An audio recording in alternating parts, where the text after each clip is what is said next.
दोस्तों आज आपको पाकिस्तान की उस सुपरस्टार और दिलों पर राज करने वाली हीरोइन की कहानी सुनाने लगा हूं, जिसका फिल्मी नाम मैं आपको आगे चलकर बताऊंगा। मगर जब उसने कराची के बाज़ार हुस्न में कदम रखा तो उस दौर में कराची और अंदरून सिंध के कई अमीरजादे और वडेरे उसके तलबगार थे। उस वक्त शाहीन के नाम से वो दिलों पर राज किया करती थी। शाहीन ने बाद में पाकिस्तान की हर बड़ी और सुपरहिट फिल्म में काम किया और अपनी अदाकारी से चौंका के रख दिया। आज भी शाहीन का नाम बहुत एहतराम से लिया जाता है, क्योंकि शाहीन फन की महराज तक जा पहुंची थी। शाहीन की यह कहानी उनके इंतहाई करीबी दोस्त, मेंटोर और एक नामवर सहाफ़ी ने लिखी भी थी और ख़ुद मुझे भी कई बार सुनाई थी। बल्कि ये जो कहानी आपको सुनाने जा रहा हूँ, इस बारे में पाकिस्तान के बहुत बड़े मैगजीन में भी बरसों पहले एक कहानी शाया हुई थी। इस सहाफ़ी ने लिखा था कि शाहीन एक दुबली पतली और नाजुक सी लड़की थी। उसे बातें बनाने का सलीका और मुस्कुरा कर लभाने का तरीका आता था। वो अपनी मासूम हरकतों और दिलकश शक्ल सूरत की मदद से दूसरों को अपना हम ख्याल और अपना हम नवा बना लिया करती थी।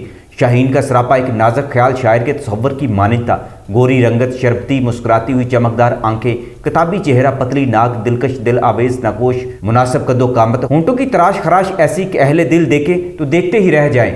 आवाज़ में शाइस्तगी और लहजे में लगावट, ब्राउन रंग के नरम मुलायम बाल, पतली पतली उंगलियां, लंबी गर्दन, रोशन और कुशादा पेशानी। जो भी शाहीन को देखता कहता सारा हुस्न शाहीन पर ख़त्म हो गया है। कराची के नेपियर रोड को हसीनों का बाज़ार हुस्न कहा जाता था। मुल्क के गोशे गोशे से साहिब जमाल लड़कियां यहाँ किस्मत आजमाने के लिए आया करती थी और अपनी सलाहियतों का मुजाहरा करती और दौलत और नामवरी समेटा करती थी। शाहीन ने भी इस बाज़ार हुस्न में कदम रखा तो हर तरफ उसका चर्चा हो गया। उसका अंदाज दूसरों से जुदा था। वो हर एक से बहुत ज़्यादा लगावट और लाग का इजहार नहीं करती थी। उसके अंदाज में एक गरूर था।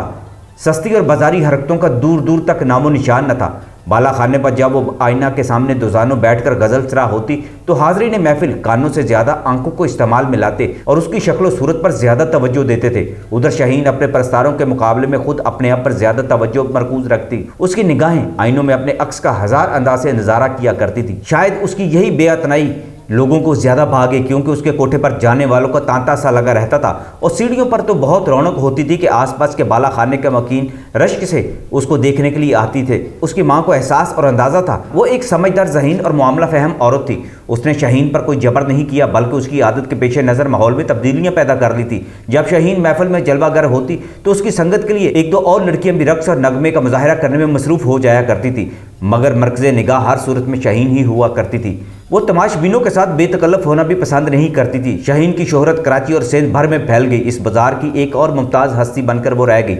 उसका शोहरा कराची के बाला खानों से निकलकर जब दूर तक फैला तो दौलतमंद और हुस्न परस्त लोगों ने उसके बाला खाने के तवाफ़ करने शुरू कर दिए। उसके ख़रीदारों और तलबगारों की तादाद में रोज़ बरोज़ इजाफा होने लगा, यहाँ तक कि अंदरून सिंध के एक रईस की उस पर निगाह पड़ गई और ये नाजुक अंदाम दुशीज़ा उसे इस कदर भाई कि उसने हर कीमत पर शाहीन को अपनाने का फैसला कर लिया। शाहीन को अपनी कदर कीमत का बखूबी अंदाज़ा था। वो एक जौहर शनास जौहरी की मानित अपनी खूबियों और नुदरत से अच्छी तरह वाकिफ़ थी। जब इश्क व तलब का इसरार बढ़ने लगा तो शाहीन की माँ भी सोचने पर मजबूर हो गई, मगर वो इतनी कम उम्र में शाहीन का हाथ किसी दौलतमंद के हाथ में देकर उसके मुस्तकबिल को तारीक करने के हक में नहीं थी, जबकि शाहीन की राय कुछ और थी। एक साहिब हैसियत और साहिब ज़र शख्स को मुंह मांगी कीमत पर अपना आप सौंप देने में उसे कोई कबाहत नज़र नहीं आती थी। इस तरह के ज़र कसीर के इवज़ शाहीन पराई होगी। सिंध के वडेरों के बारे में दो बातें सब जानते हैं। एक तो ये कि वो बहुत दिल फेंक और रंगीन मजाज होते हैं। हुस्न परस्ती उनके मिजाज में रची बसी होती है। दूसरे ये कि दौलत उनके नज़दीक कोई मायने नहीं रखती। हसीनों को देखकर वो मचल जाया करते हैं और हर कीमत पर उनको हासिल करने की कोशिश में मसरूफ़ हो जाते हैं। घरेलू बीवियाँ उनके इस अमल पर मोतरज़ नहीं होती। सिंध के रईसों में यह रवायत है कि घरेलू बीवियाँ हवेलियों की चार दीवारी में रहती हैं। उन्हें दुनिया की हर नेमत हासिल होती है। उनके बतन से जन्म लेने वाली औलाद बाप के विरसे की मालिक होती है, मगर हवेली के बाहर की दुनिया तक बेगम की रसाई नहीं होती। इस चार दीवारी के हदूद से बाहर मालिक को खुली छुट्टी होती है। शाहीन की माँ को अंदेशा था कि अगर शाहीन पर एक बार किसी वडेरे का साया पड़ गया तो वह हमेशा के लिए हवेली की आराइश बनकर रह जाएगी। मगर शाहीन का ख्याल कुछ और था। उसे खुद अपनी ज़ात पर भरोसा था और वह जानती थी कि जब चाहे इन बंदिशों से आज़ाद होकर अपनी महफिलें सजाने के लिए दोबारा अपने मरकज़ पर वापस आ जाएगी। चुनांचे शाहीन एक बड़े आदमी के शबस्तान की रौनक बन गई और कराची का बाज़ार हुस्न एक अनमोल मोती की ज़ूफ़िशानियों से महरूम हो गया। मगर शाहीन का कराची से जुदाई का अरसा ज़्यादा तवील साबित नहीं हुआ। 1.5-2 साल बाद ही वो दोबारा कराची के बाज़ार हुस्न की रौनक बढ़ाने के लिए वापस आ गई। इस अरसे में उसके तजर्बात में काबिल कदर इजाफा हो गया था। शादी का ये अरसा उसकी दौलत और हुस्न में इजाफे का सबब भी बना था और उसके साथ ही वो ममता की दौलत भी अपने साथ समेट लाई थी। शुरू में रस्मी तौर पर शाहीन ने कभी इस बात का इकरार नहीं किया था कि वो फिल्मी दुनिया में आने से पहले एक बच्ची की मां बन चुकी थी, लेकिन रफ्तार रफ्तार ये राज खुलते चले गए जब शाहीन के घर में खूबसूरत नन्ही सी लड़की ने बाकायदा रहना शुरू कर दिया।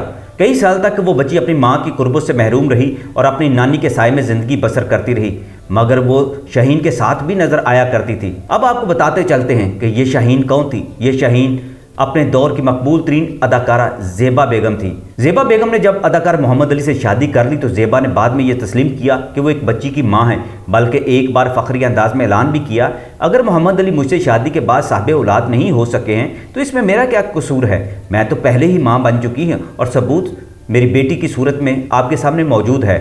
ज़ेबा की बेटी का तो सबको इल्म है, लेकिन वालिद का नामो निशान पुरस्रार राज ही रहा था जिस पर कभी पर्दा नहीं उठाया गया। मगर जब शाहीन फिल्मी दुनिया में ज़ेबा के नाम से राज करने लगी और फिल्म स्टार मोहम्मद अली की बेगा बनने के बाद उनके बच्चों की मां बनने की सआदत से महरूम रही, तो ना सिर्फ उन्होंने बेटी को खुलम खुला अपनी औलाद तस्लीम किया, बल्कि मोहम्मद अली ने इस बच्ची को अपनी वल्दियत के ज़ुमरे में शामिल कर लिया। बाद में यह बच्ची मोहम्मद अली की बेटी कहलाने लगी। मोहम्मद अली ने ना सिर्फ उसे पढ़ाया बल्कि पढ़ा लिखा कर एक ऊंचे मुकाम तक भी पहुंचाया। मोहम्मद अली एक नेक दिल इंसान थे। उन्होंने ना सिर्फ उस बच्ची को अपना नाम और ख़ानदान बख्श दिया बल्कि बाप की हकीकी शफकत और मोहब्बत से भी माला माल कर दिया था।